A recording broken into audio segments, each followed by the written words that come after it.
We're not going to use any note-taking devices such as AI. Our system has not, at this time, started accepting that.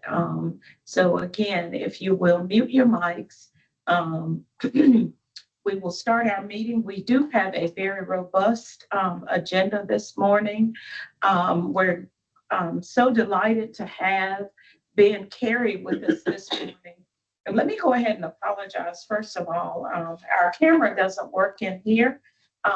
So I can't see your lovely faces and you can't see ours, but I'm sure that we're all smiling in our respective places. So again, the agenda this morning, we're going to start with Ben Carey. He is a business development manager for Student Connections. His vice president, Alec Reinstatler, is also on the line this morning. Both of them have huge connections to North Carolina. Ben Carey is no stranger, of course, to us. His background extends from community colleges to our four-year public schools and also our private schools. He currently works with a couple of our colleges, and I'm just going to shout out to Davidson Davie, Forsyth Tech, Edgecombe Community College, and Cape Fear. So Ben has shared his expertise with them, and he wants to this morning take about 10 minutes and share his knowledge and expertise with all of us on default management and prevention, which is everyone's responsibility. And also he's going to throw in a little bit about financial literacy. So Ben, the mic is yours and we are monitoring your time. Hey everyone, can you see me? Yes? I'll let somebody say yes. Yes? No one can see us, Ben. I saw a thumbs up. Somebody can. Yeah, I saw a couple of thumbs up, Ben. Oh, good. Okay, great. Hey, Alec, are you on the phone? Yes, can you hear me? Alec Reinstatler? Yes. I Can just you hear wanted me? to say, please. Yes, I can hear you. In addition to the folks, the good folks of Cape Fear, Forsyth, Edgecombe, Davidson Davie, also, I can't leave out my good friend, Jonathan Grunder at Blue Ridge Community College. He's been a pleasure to work with over these years. So I'll add Jonathan and say it's great to be back in North Carolina, even if it's only virtual. Alec, I'm going to put this into my senior vice president's hand, who asked if he could jump in on this invitation. So thank you all. I'll turn it over to Alec Reinstatler, who actually lives in Charlotte. Thank you. Thanks, Ben. Hey, Brenda, can I share my screen? Absolutely. So I'll stop sharing so that you can share yours. Great. Thank you so much. Good morning, everyone. I feel like I'm on I got to go quickly here. What I wanted to do, Ben's right. I live just north of Charlotte. In beautiful Cornelius, North Carolina. So we've lived there for more than 25 years now, believe it or not. And all right, so what I wanted to do is go over, can everyone see my screen? I can. Can anyone else, Brenda?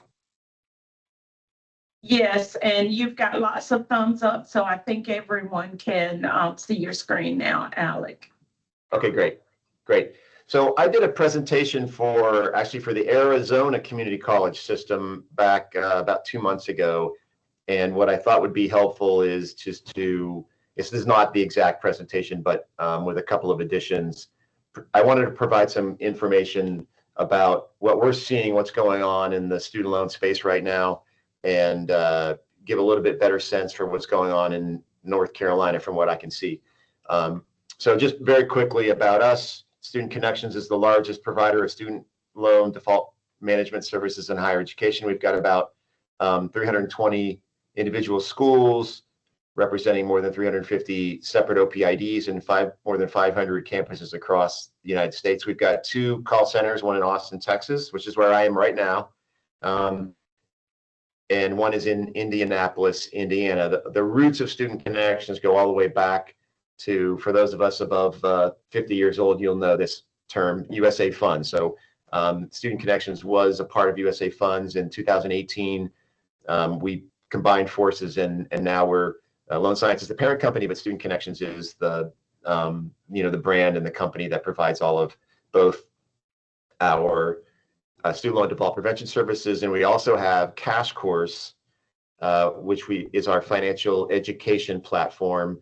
And there's actually, I don't think it's community colleges, but the UNC college system are all eligible, all use Cash Course through a membership with the Higher Education Financial Wellness Alliance. What I wanted to do was just talk about what's going on in student loan repayment right now. So I'm going to do a little bit of how did we get here, and where do things stand right now, and what do we see happening going forward.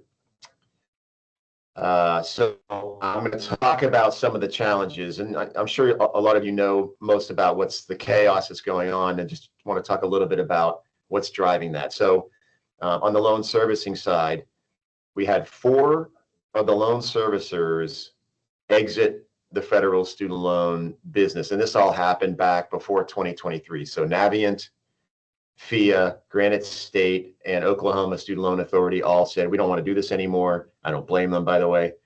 So they all got out back before repayment started back before 2023.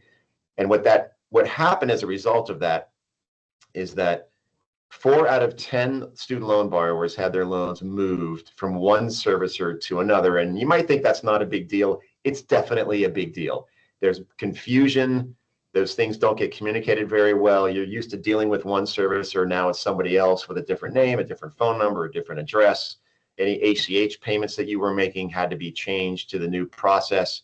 So all of those things just add to the chaos that a lot of young people are dealing with when it comes to repaying their student loans. While that was happening, there were 2 new entrants into the market. So Maximus, I spelled that wrong, Maximus, and CRI, Central Research Inc., both got into the student loan servicing space, replacing the 4 that exited. I want to talk about servicer capacity. This is really, really important. The servicers are built to take on, overall, there's about 350,000 borrowers go into repayment every month. That business gets spread out across all of the servicers. And from a capacity standpoint, the reason this is important is that borrowers that need help, it's the borrowers that first enter repayment that need help the most, because they're the ones trying to figure out, can I afford to make my payment? Am I in the right repayment plan? If not, do I need to get into a deferment or forbearance? They're the ones that are calling the servicers that need help, and that's what's taking up all of the servicers' time when it comes to their call centers. They're used to doing this. It's about 350,000 borrowers every month. The problem is that what happened in October of 2023 is that 42 months worth of borrowers all entered repayment for the first time. And what that did was that created a mass chaos capacity-wise, because now there's millions of borrowers that need help, and they're picking up the phone, and it's like trying to call, the DMV or something like that. They're waiting on hold for hours and hours at a time, and the servicers had to hire and fire call center associates during the payment pause. So now they've got a bunch of new people on the phones trying to understand a really complicated program, giving bad information. It's not their fault, but it just really created a ton of confusion and chaos right when repayment was beginning. The other piece of this is the servicers had to make a bunch of different changes. They had the Biden on-ramp program. They had to create the SAVE program, and they had to put the SAVE program on ice. They had loan forgiveness that they were dealing with, and then that went away. Fresh Start had to be, it was another accommodation they had to make. So all of this just talks to and addresses some of the confusion and chaos that both servicers and students have had to deal with, and the result has been record high delinquency rates.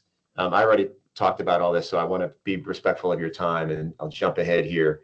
So record high delinquency rate. So there's 18.5 million borrowers entered repayment for the first time after a 3-year payment pause. And there was I call it the scorched earth notice that went out from the Department of Ed that showed that there was about 29% of all borrowers in repayment were 90 days or more past due. That came out in June of 2025.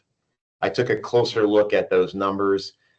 So when you look at just public colleges, universities, and that's 2-year and 4-year schools, 20% of those borrowers that attended those schools were delinquent back in June. I looked at all North Carolina public colleges and universities, and it's 21, so slightly higher, about 21% of all borrowers back in June were 90 days or more past due. And then I took a closer look at North Carolina community colleges. So about 25% of the borrowers that attended North Carolina community colleges were 90 days or more past due back when that June non-payment rate came out. So slightly better than what we see in the average, which is 29%, and probably right on par. I couldn't look at all community colleges across the country, but it's probably right on par with what we see nationally. Still a really high number. We look at the bubble, we call them the bubble borrowers. So these are borrowers that got reset in 2024 during the Biden administration reset program. And what we see is that there were a record number of borrowers that got reset last fall, and if they went delinquent again right away, they were scheduled to default sometime between September 26th of 25 and December 10th of 25. So we're right near the end of that period. And we see estimates as high as 3 million borrowers defaulting during this 2-month or two plus month span of time.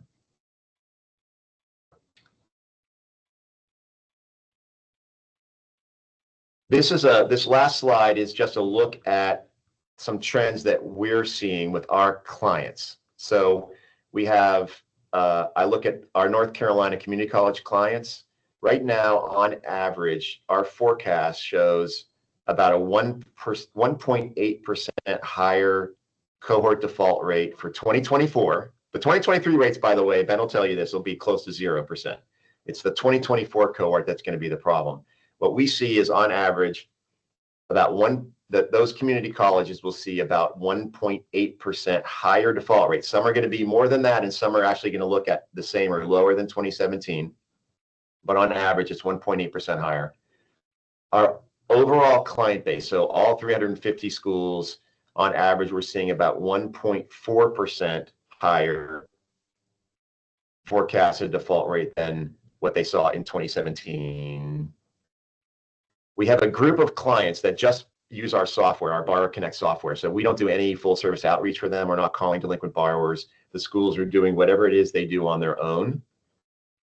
That group, what we're seeing is on average 8.3 percentage points higher than that same school's 2017 cohort. So if that school had a 10% default rate in 2017, we're projecting that they'll be at 18.3% for 2024. So you can see the difference here. And the reason I point this out is that we're going to see shockingly high default rates for the 2024 cohort across all of higher education, but especially with schools that aren't investing in any kind of outreach to help these confused and delinquent borrowers.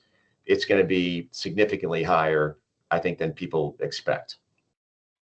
It's 9:16. I know we had 15 minutes, so I'm going to stop there and just see if anyone had any questions.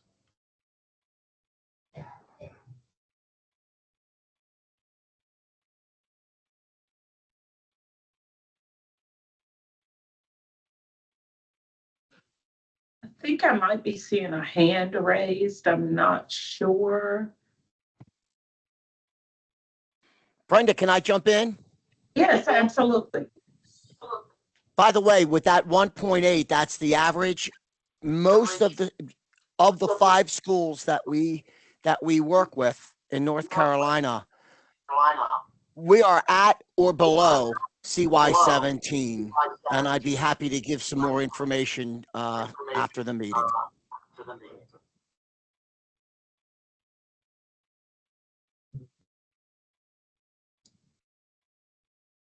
Did you hear me? Yes, yes, absolutely, we Okay, did. great. And I just Any want to- questions? I'm not seeing any questions in the chat, and not seeing any hands raised. I just want to say, Ben and Alec, thank you so much for your time today, for the important information that you all have shared with us.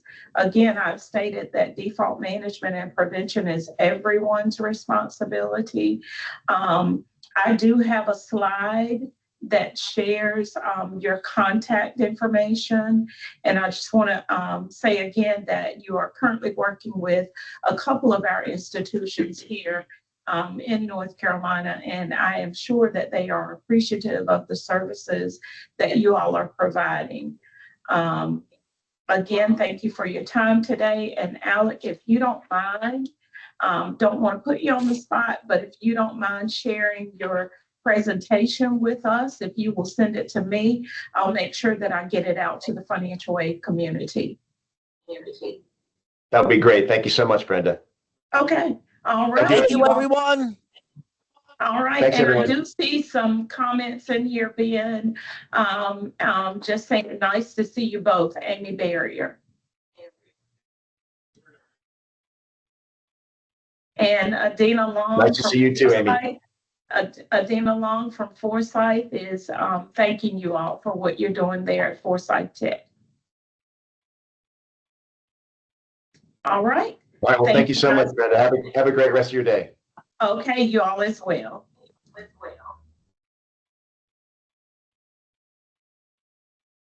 And I'm going to try to get back to sharing my screen so that we can move on with the presentation. Bear with me. I am not known to be the best multitasker. So if you don't see it, I will certainly be sending it to you all. So we're going to go back to our agenda. The next thing on our agenda is actually talking about the workforce Pell Grant. Again, that is a topic that is going to be up for discussion in the next within the next week or so. I know that you all have heard much about it, and just want to share with you all some reminders on that. Is that the Workforce Pell Grant is designed for short-term. It's a short-term Pell Grant program, and it's going to be suited for programs that are at least 150 and less than 600 clock hours in length. They have to be at least 8 hours or 8 weeks long, but less than 15. So that's less than your semester in length. And as well, they must lead to a portable and stackable degree.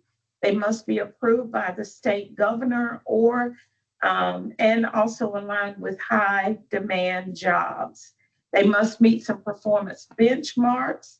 A 70% completion rate is what is required. Also, there's negotiated rulemaking that is coming about pretty soon with that. And it looks like I'm sharing the wrong presentation. I do apologize. I'm going to get the right one back on the screen shortly.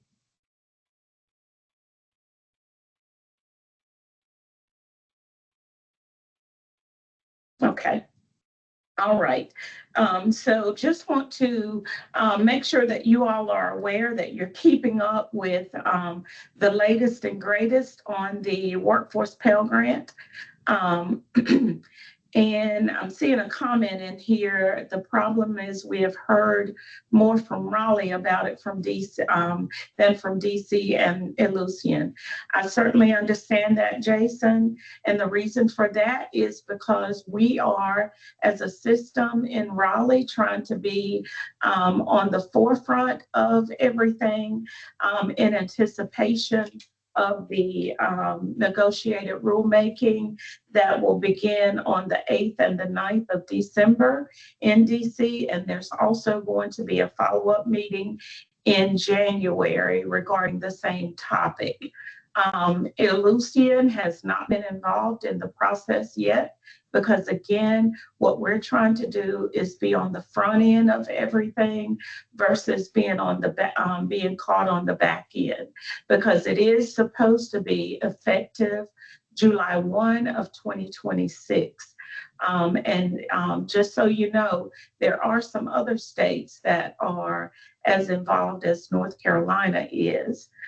So just also, your presidents were sent a email on yesterday, I believe, that talks about Workforce Pell and a toolkit that the system office has put out that will have some very important information on it. It's actually going to be shared with you all as well. And we do encourage your feedback, your comments on that. Your feedback and or comments will actually be gathered and will be answered in the order that they are received, and possibly put in a frequently asked section.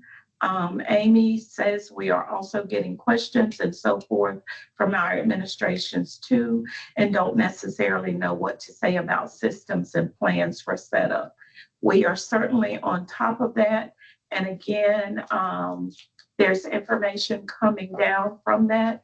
I see Dr. Gardner. He is our Associate Vice President of Workforce Continuing Education or Workforce Strategies.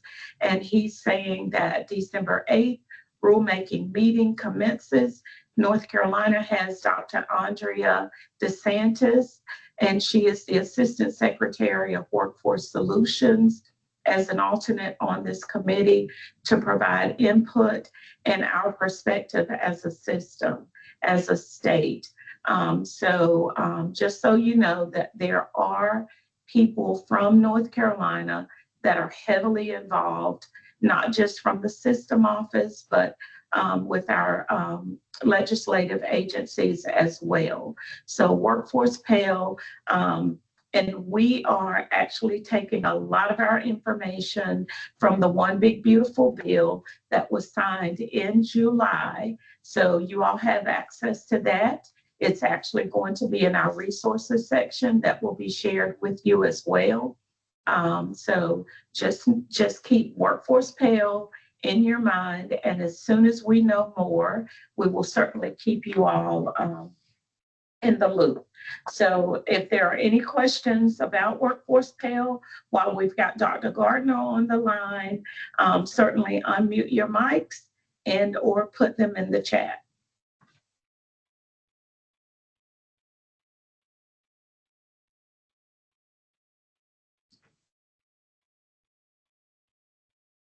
Let's see. Joey says, based on experience, it seems that it will take weeks, months for the department to issue guidance through the Federal Register once negotiated rulemaking has completed. Following that, we will need to wait for Ellucian to develop and release any necessary technical updates to support the program, as well as receive training implementing these novel processes. Does the system believe that all of this will be in place and ready for implementation by August of 2026? We are as uncertain as you all are, but again, we are trying to be as proactive as we can. So once negotiated rulemaking takes place in December and also in January, we are going to be as much on top of it as we can. And we will certainly be relying on our seasoned financial aid folks, as well as our Ellucian team, and any of our other state agencies to make sure that we are ready for Workforce Pell. And we all know, as you have indicated, concern that just because it says that it's going to be effective July 1 of 2026, it may be a little bit later down the line, but we certainly, again, want to be ready for Workforce Pell when it comes our way. What do you suggest as a timeline that we might hear more? Again, I am relying on the December 8th and 9th meetings and those that will take place in January as well. So again, as we know, and we've got representation from our legislative group, as soon as they know, we will make sure that you all know. Is there anything you recommend our CE division start working on? Programs since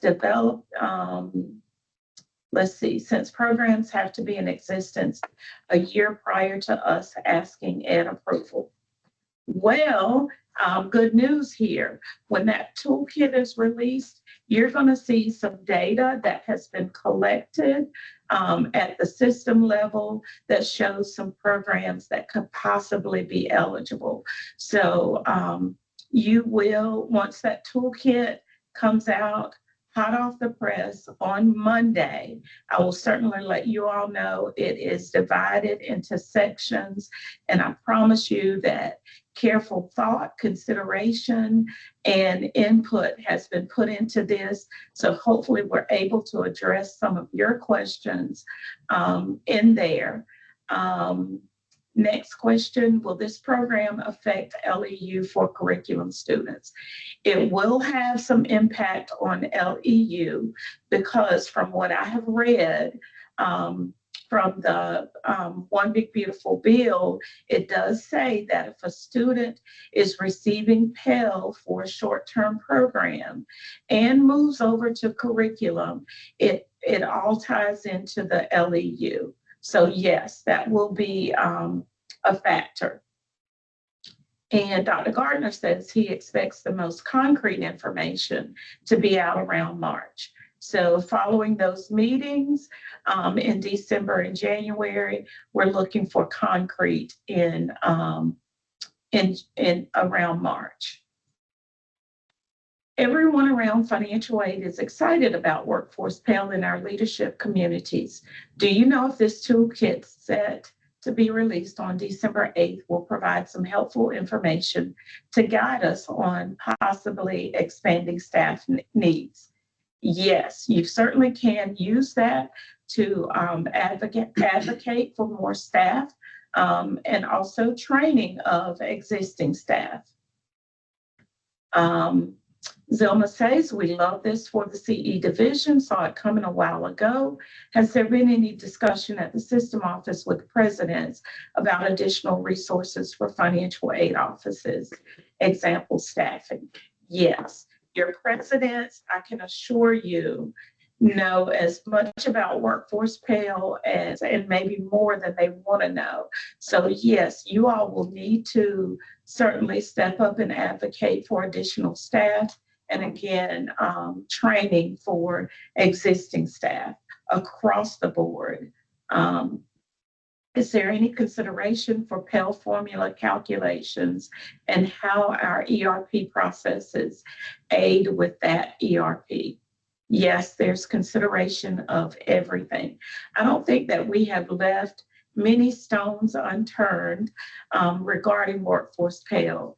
I can honestly say that we have done a great job of more than scratching the surface, but we're going to be definitely dependent on you all to, again, take a fine-tooth look at that toolkit and provide as much feedback as you can so that we know what we're working with.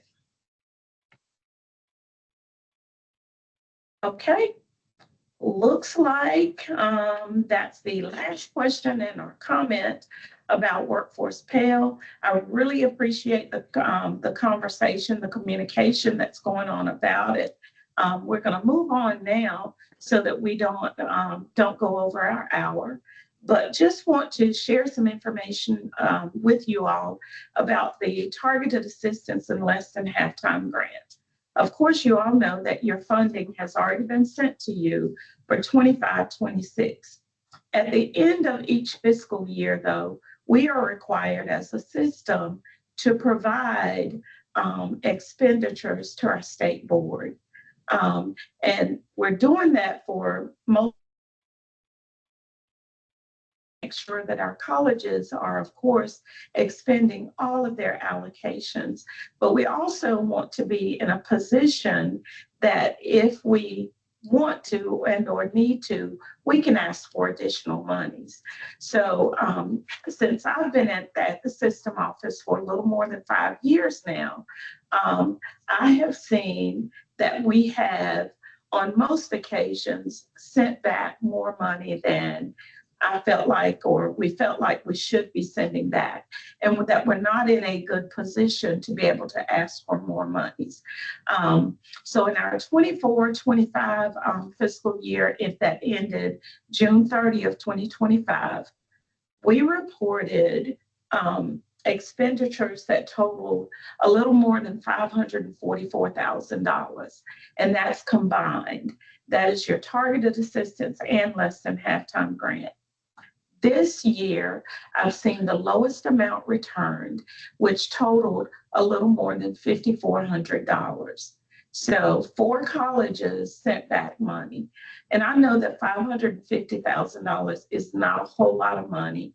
Sometimes it all depends on when you get the money as to how you can expend those funds. But for the most part, we are encouraged, and I highly encourage you all to make sure that you are offering any and all types of financial assistance to our students. So any unexpended funds from those 4 colleges, and you will know who you are if you click on the link here for the report that was sent to the state board and approved on November 21st. So you'll know who you are.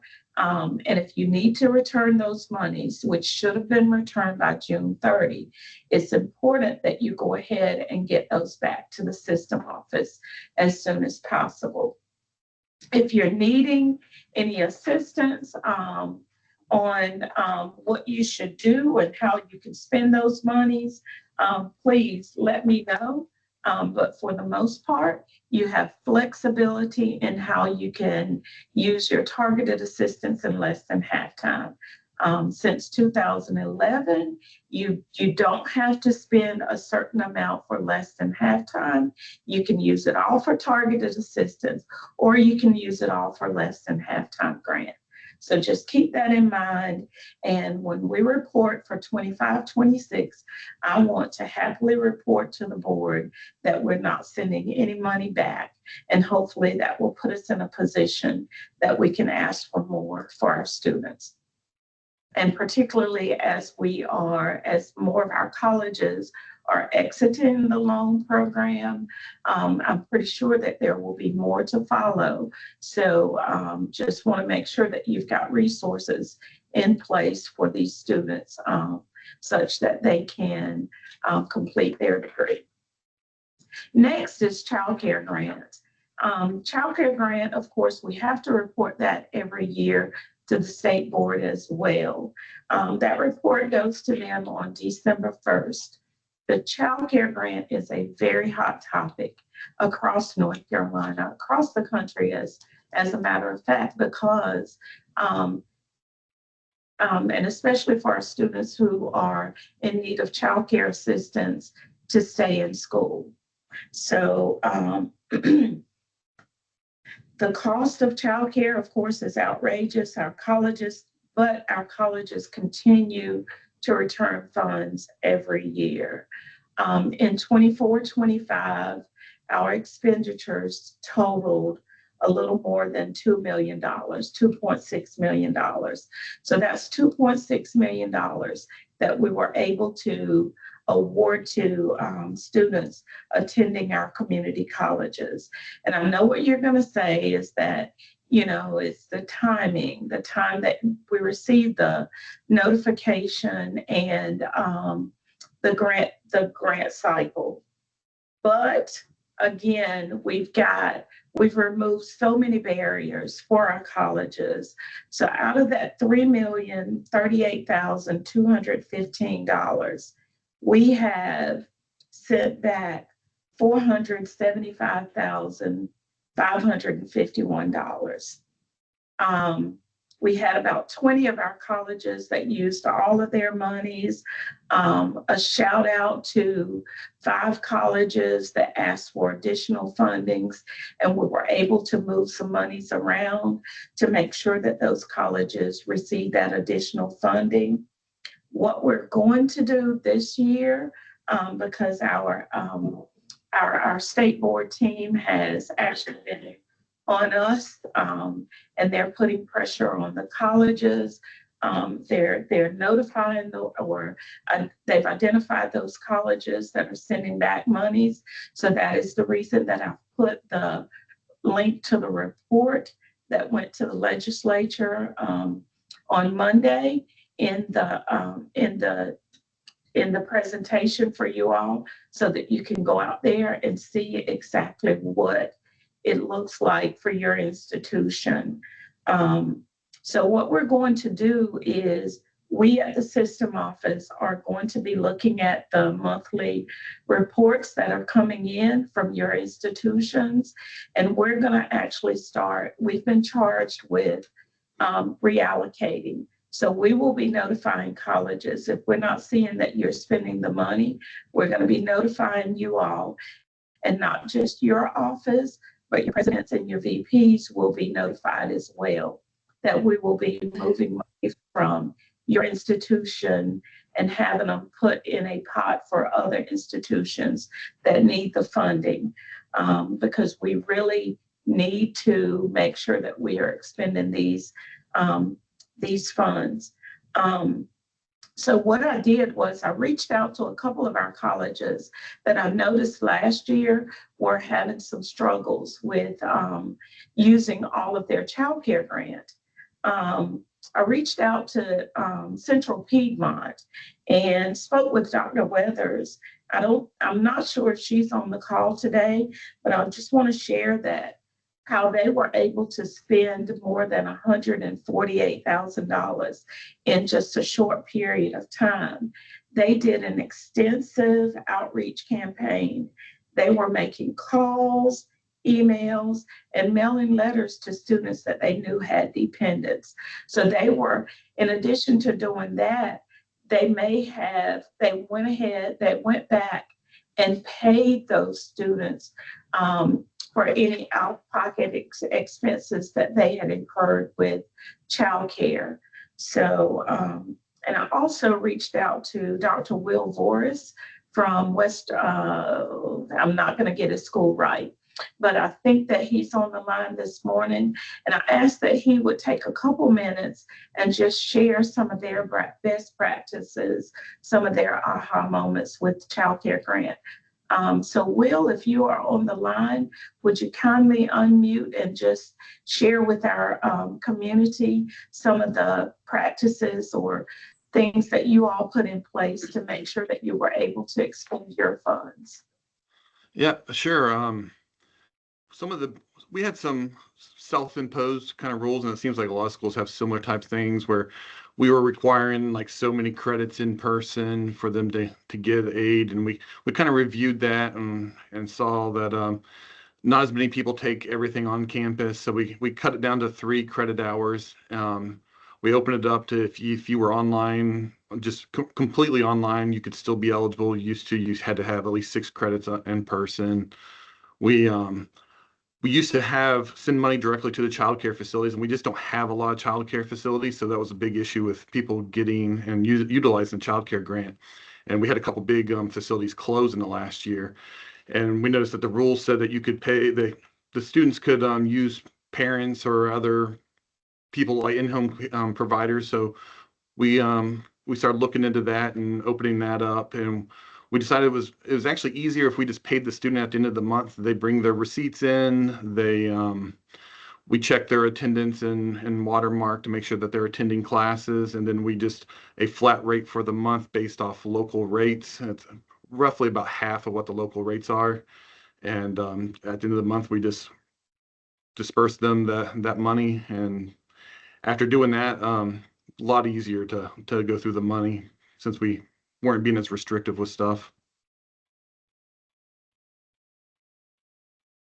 And that was pretty much the essence of what the changes we made. Okay, thank you so much for sharing it, Will. Does anyone else have some best practices, some ahas that you all use to make sure that you were expending all of your funds? Again, we had 20 colleges that fully utilized their monies and 5 colleges that received additional funds through reallocation. So if any of those 5 schools don't want to call you out, or any of the 20 that spent all of your monies, if you would kindly unmute for about a minute and just share some best practices.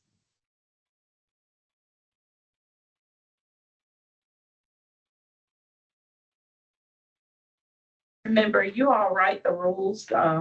We provide just a snippet of guidance for the child care grant. But once that money hits your institution, once it hits your budget, certainly have flexibility.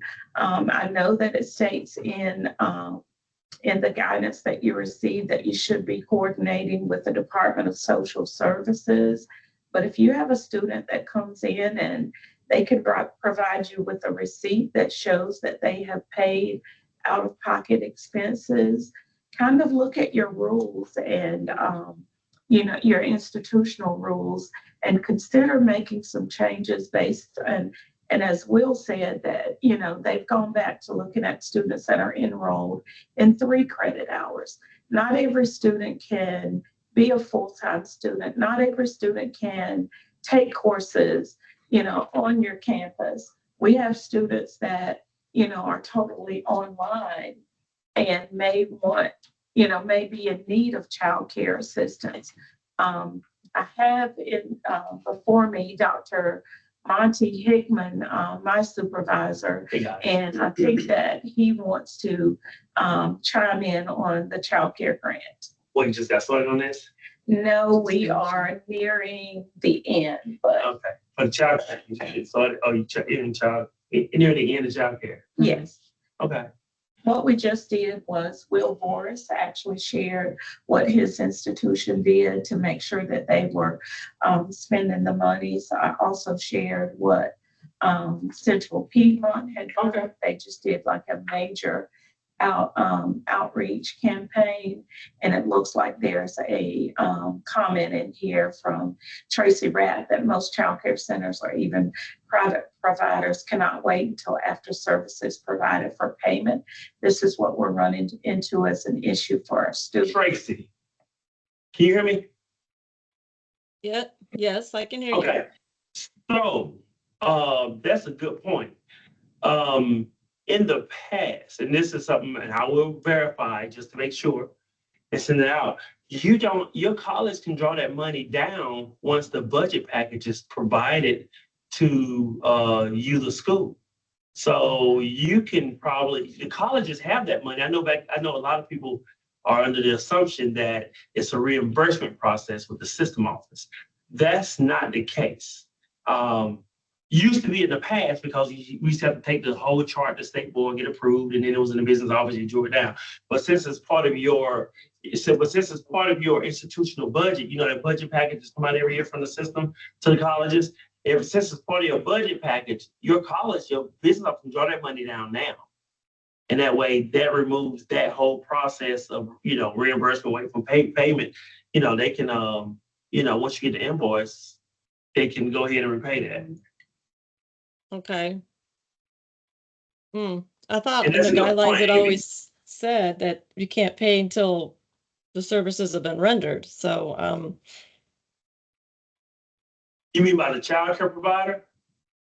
Right. So the rules have always said that, and I could have to pull up the newest ones, has always been in there that we are not allowed to send payment until after they have, attended that month. We can't prepay for the month.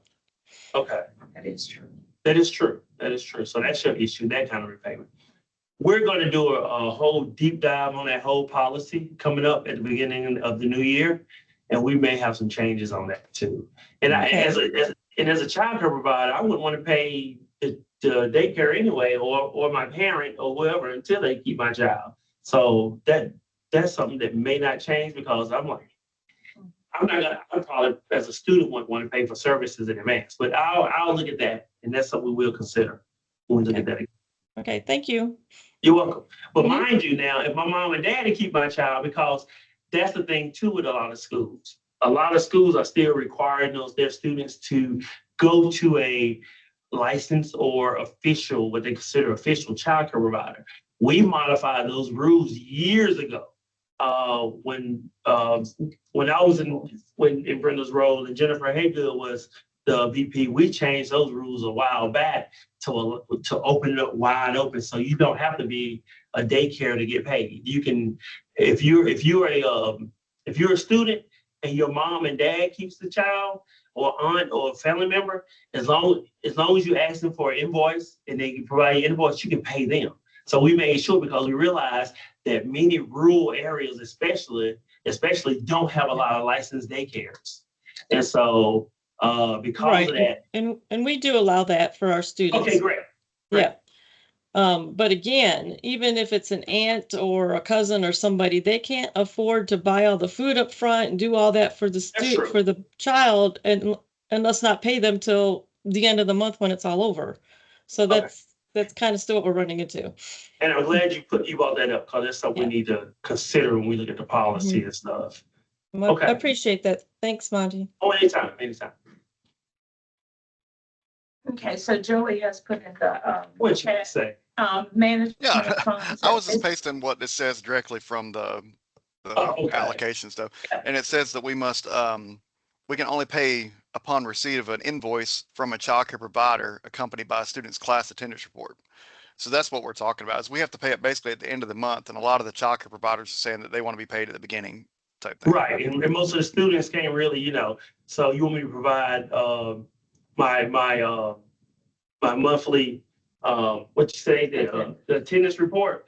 But I can't go to class because I don't have childcare. So you're right, that's the issue. So we need to address that. Yeah, so that's what Tracy's talking about, is that we have to wait to the end of the month to get all that stuff before we can render payment. And a lot of the providers are saying that they want it at the beginning of the month when, so yeah, it's a good thing to look at whenever you are going through your review. Yeah, we're gonna look at it too, and we're gonna probably bring some of you all looking at it too with us, because I think now everyone's considering looking at childcare. I was at a meeting the other day. We have senators, we have mayors, and childcare was the big, for childcare for students was the biggest topic of the conversation. And so I think now's a good time to look at that and probably make some modifications. Okay, so we've got a lot of work on our end to do with childcare, but I do encourage you all to just kind of look at what we have provided you as you all would call it, our rules. You can take those rules and tweak them such that they will fit your students, your student population, because the information that Joey has pulled there, it has been in our guidance for probably at least 15 years. And again, as Dr. Hickman has said, childcare is the hot topic these days. We've got to get a better handle on it. And we have, just relaxed the rules such that you all can pay those out-of-pocket expenses. If a student comes to you and has receipts that shows that they have paid out of pocket for a cousin or whomever to, keep their child while they were enrolled in school, reimburse them, just so that you are expending all of that funding by June 30 of 2025, because we don't want to stand before the board. Past couple of years, we've sent back more than $500,000, 693,000 one year, 647,000.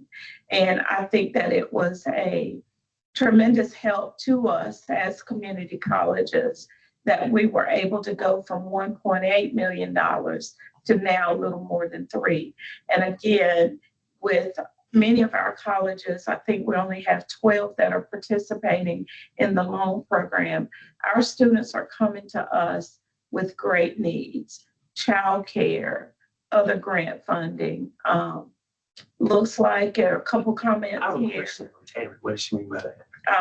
Tammy Smith, if the student pays up front, then the student can. What do you mean by that, Tammy? I'm sorry. The end part, they will be reimbursed for childcare. So, I just replied to, Donnie, but what I'm hearing is that instead of making the provider, wait for payment,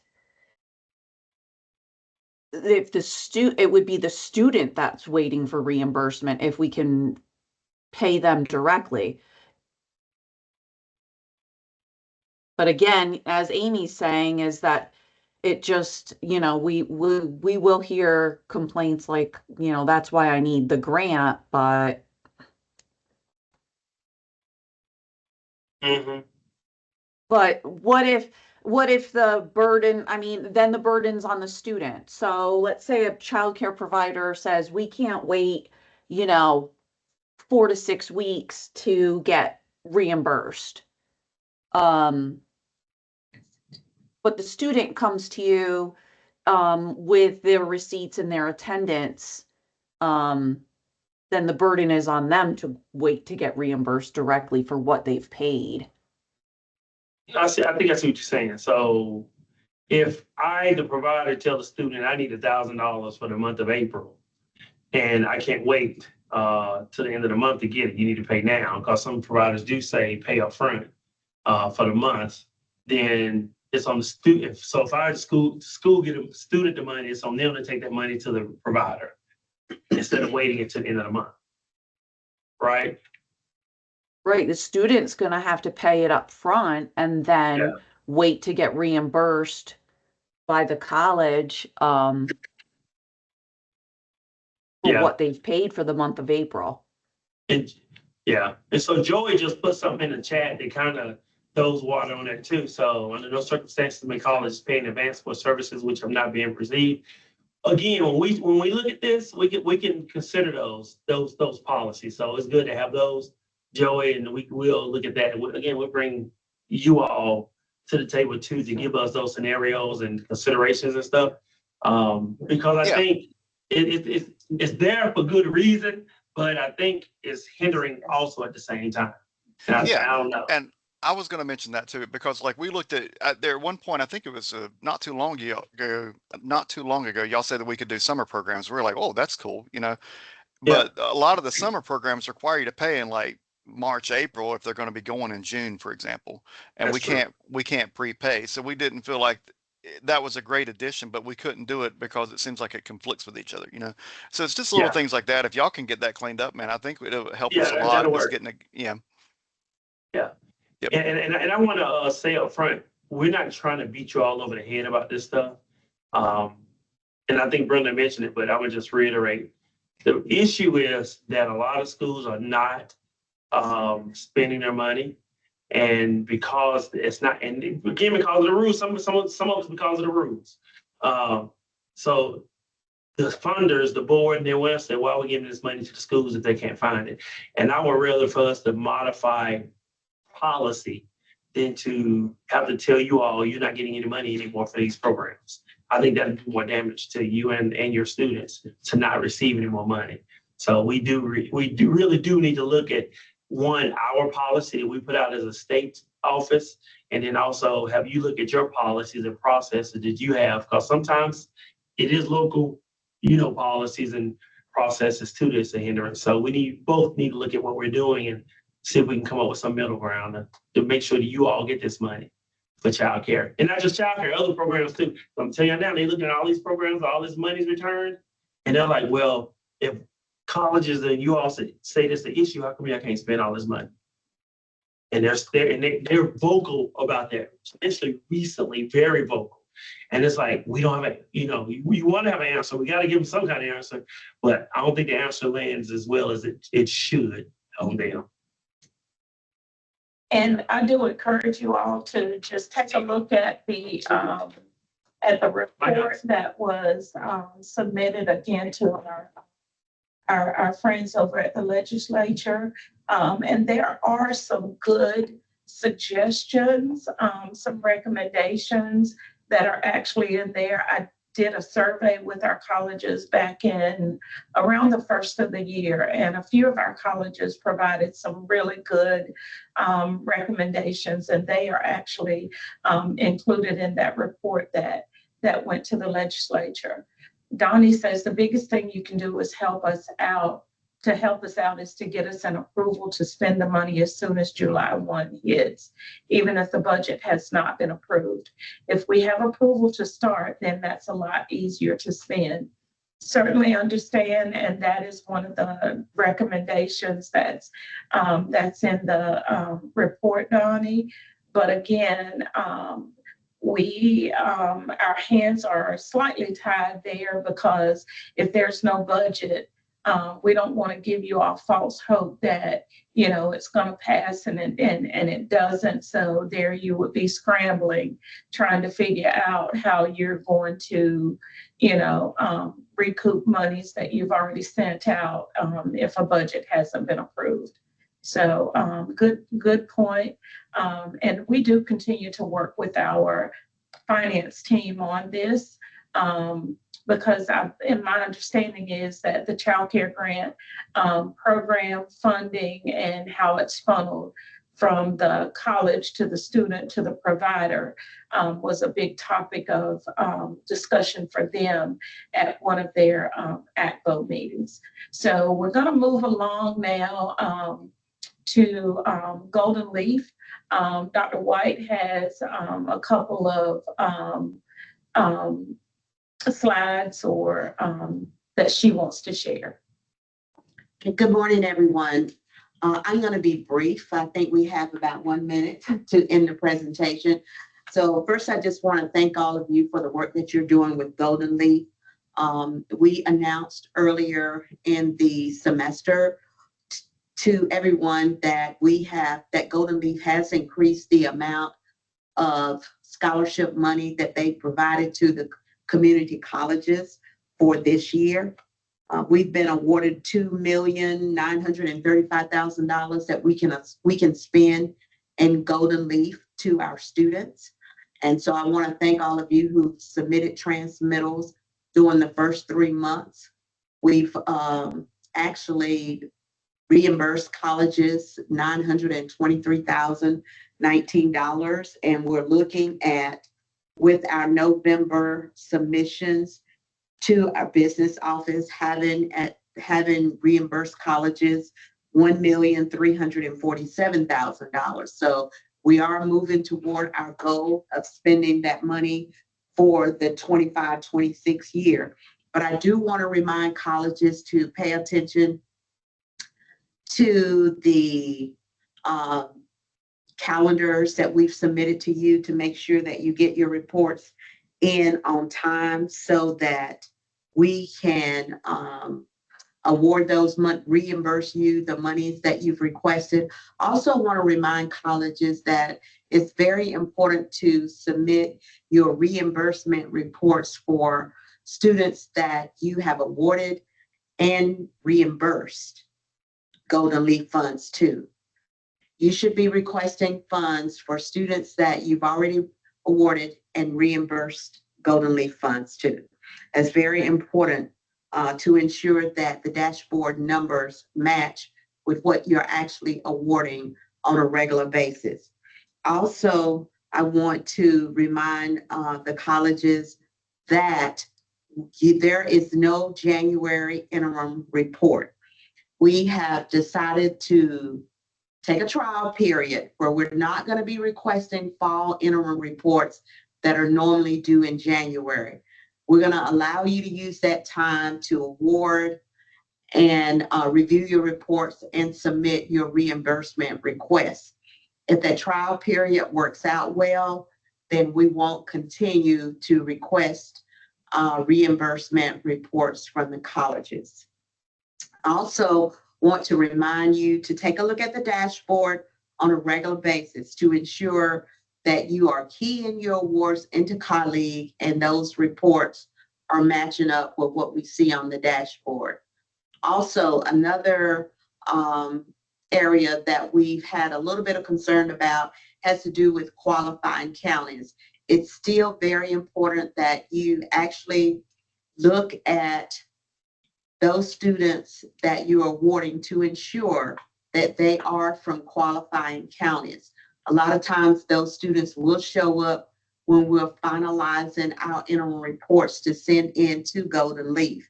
And so we end up having to contact the colleges to say, hey, you've got a student here or there that are residing in a county that's not qualified to see Golden Leaf. So I just wanted to remind you to pay attention to that as well.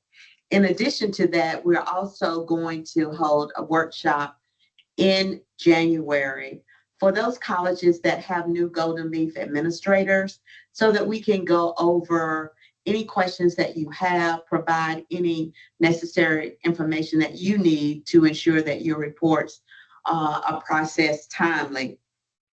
In addition to that, I also wanted to make sure that I mentioned that if there are some institutions that are doing extremely well with awarding CE funds to Golden Leaf students, that we also want you to provide your best practices to us. The Golden Leaf Foundation requires that CE students be awarded at least 25%. And they've also indicated to us that we can make adjustments and awards to colleges who are not following that requirement. So we are asking that you make sure this year that you award at least 25% of your awards to CE students. However, you can award 100% of your awards to CE students if you like, but at least 25%. Colleges that don't award that amount will be maybe penalized in the upcoming year. So again, I wanted to remind you of that. I'm trying to speed up this process because we are right at 11:04. So unless you have any questions, I will remind you that if you have any questions as it relates to Golden Leaf, please reach out to me, Wanda White, or to Brenda Burgess. We'll make sure that we're in contact with you as soon as possible. And again, thank you for all the work that you're doing to ensure that students across North Carolina are receiving these eligible scholarship funds from the Golden Leaf Foundation. Okay, thank you, Dr. White, for those updates. Just want to Is just want to say and chair 12:08. I know that we're over our time, but if you would kindly unmute for just a minute, just want to make sure that I am addressing Tammy's question, and I believe that has to do with child care grant, and then I'll go over those reminders really quickly. I do appreciate your time, though. Tammy Smith wants to know, can we have starter funds July 1?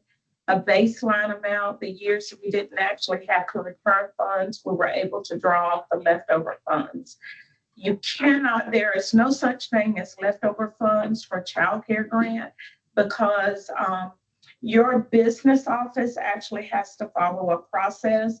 You're not actually returning any monies back to the system office, but the system office, the finance department actually pulls that money back that you have not spent, and it goes back to the legislature that way. So you're not sending it back. You don't have any leftover or carryover funds. Yes, during COVID, and that was a one-time thing in 2021, there was some post-COVID funds that you carried over, that carried forward. But since then, there has not been any carry forward funds for the child care grant. If there are whenever there's carryover funds, I will send you a memo, and also a memo comes from our finance department. But child care grant does not carry forward, nor does Golden Leaf. Just a couple of reminders, one that's not on the screen. We're going to be doing some new director training in March of 2026. So you can look for, and we're hoping to get at least 30 participants for this. So it's going to be right here in Raleigh, and it's for those new aid directors, assistants, associates, new financial aid directors. We're going to have such topics as policy and procedure, what's policy versus what's procedure, SAP, federal and state reporting, and this is all geared towards community colleges. Leading at a community college, your role, your seat at the table, and a couple of other topics. It's going to be 2 days. Again, that date is going to be in March of 2026. So stay tuned. Before you leave for Christmas, a registration form along with the cost will be sent to you. And I promise you the cost is going to be minimal right here in Raleigh. Just a few reminders, your edits for the 24-25 FISAP due by December 15th. So if you've got to make any changes, any return of funds that went back for Pell Grant or whatever, make sure that you get those in by the 15th of December. Your InSheds report is due on the 8th.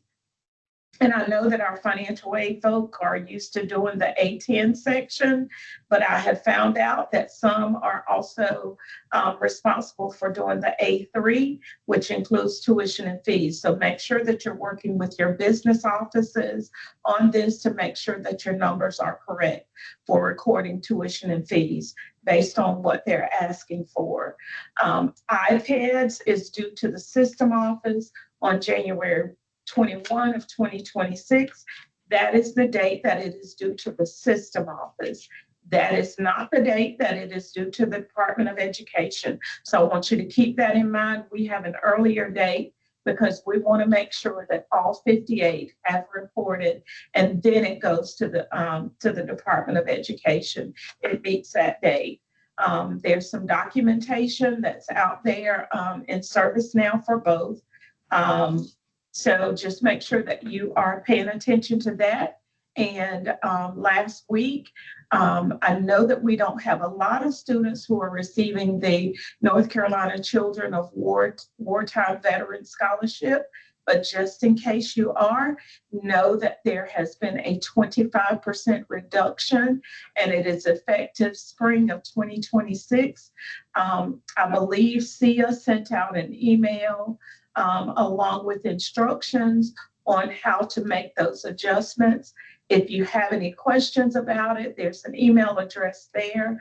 And I have also included information on our resources page that includes annual reporting plan that shares with you the dates that iPads and other state reports are due, so you can make yourselves a copy of that for your records. The email that came out about the North Carolina Children of Wartime Veteran Scholarship.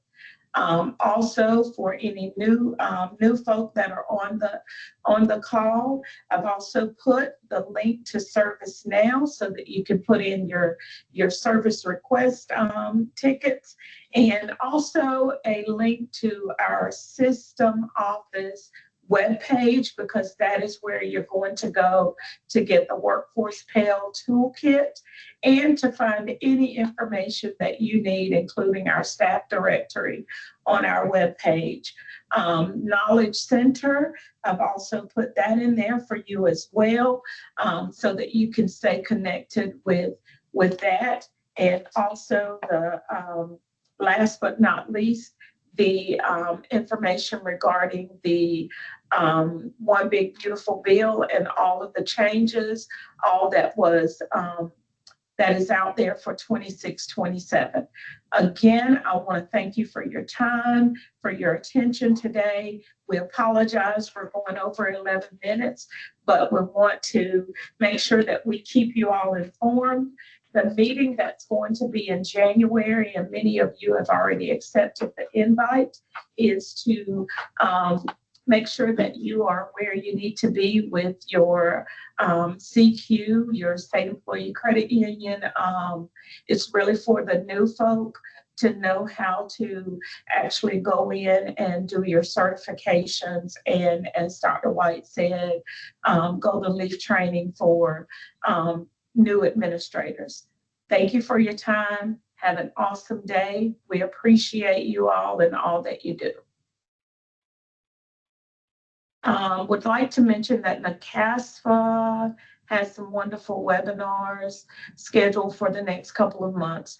Thank you for that reminder. One the other day that was most beneficial, and thank you, Joey, for your coordination on all of this, was on loans and doing your lender list. And also some important updates on the last one. So thank you, Tracy, for mentioning that. And again, thank you all for your time and your attention today.